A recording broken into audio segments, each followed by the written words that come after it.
What's so secretive about Project Moon Dust that NASA wants to desperately keep it well guarded? To this very day, Project Moon Dust remains a big mystery, and neither NASA nor the US government want to unveil the truth about it. But on August the 4th, Gault of Vox released a chilling report about some of the most enigmatic events that occurred in 1965 in a rural town called Kecksburg in Pennsylvania. He relied on secret information revealed by investigative journalist Leslie Kean, who's been on the hunt for information to uncover the truth about Project Moon Dust and the Kecksburg incident since 2002. Watch this video to find out how the events have unfolded since then. I'm Majed Taifour, and this is my YouTube channel El Dorado.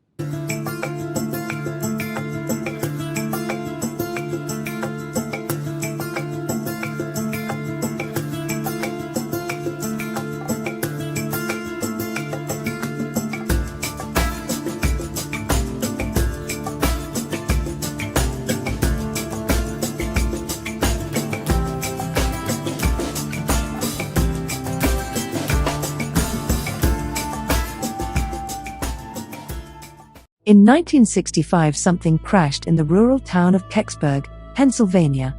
No one would have guessed back then that the incident would have kicked off a decades-long fight with the US government to learn the truth about it. Here's what we know so far. Something strange crashed in Kecksburg, Pennsylvania on the night of December 9, 1965. People as far away as Windsor, Ontario watched as a fireball streaked through the sky, sputtering hot metal debris, before slamming into Kecksburg in the night. The US Army sealed off the area and recovered whatever had fallen from the sky. There are still no solid answers as to what crashed in Pennsylvania that night, but new documents tied to an old lawsuit against NASA have uncovered a few of the missing pieces. Declassified files have uncovered new documents related to the Air Force's Project Moon Dust, a sustained effort to recover objects and debris from spacecraft that had crashed to Earth. Multiple people have been searching for these records for decades, and NASA has long claimed they were either destroyed or lost. Investigative journalist Leslie Kean hoped to uncover the truth in 2002 and went on the hunt for information about Project Moon Dust and the Kecksburg incident. A year later, she sued NASA, claiming it was holding back.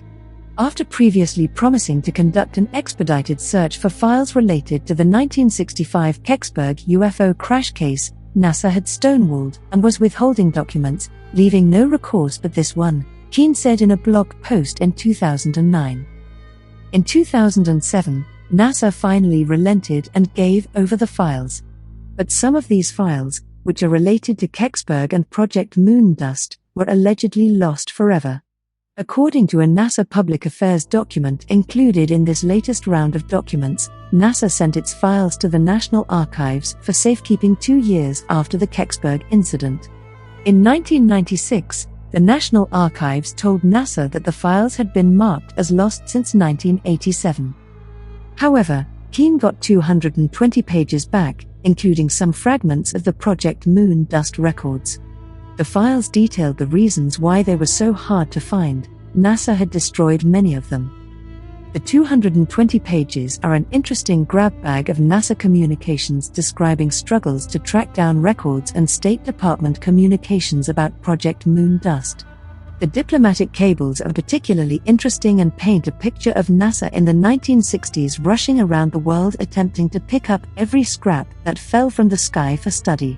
For example, one diplomatic cable recounts the difficulty NASA had in collecting a piece of debris that fell in Zambia. Contact, says fragment measures 17 by 11 feet, is made of aluminum, and appears too large for pickup by Zambia Air Force caribou unless cut into, one cable said. Took 12 men to carry fragment through difficult terrain to strip, but 4 men could lift.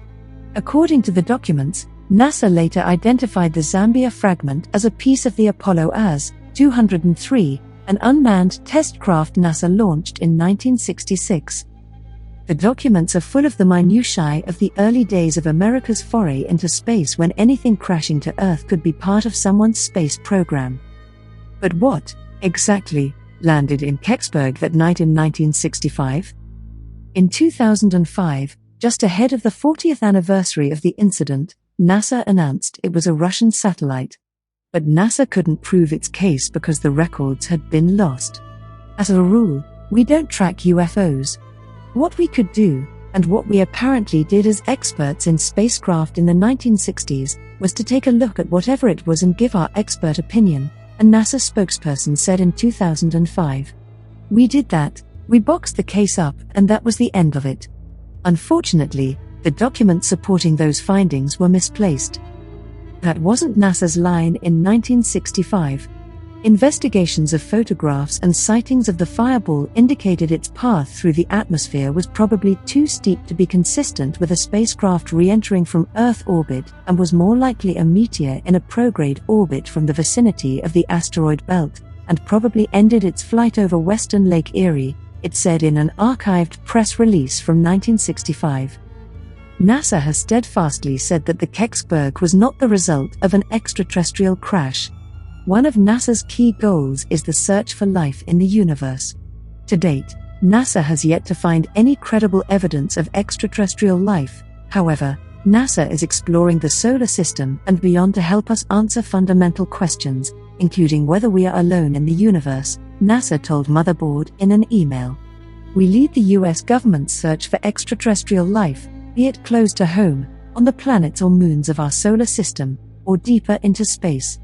NASA does not actively search for WAPs, and the lack of robust data is the central problem for the scientific study of WAPs and to determine whether they are natural or human-made phenomena. There is no current data to support that WAPs or UFOs are evidence of alien technologies.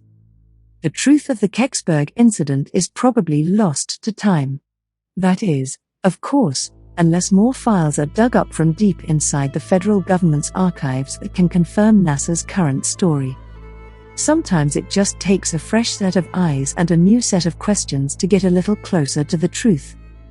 Thank you for watching.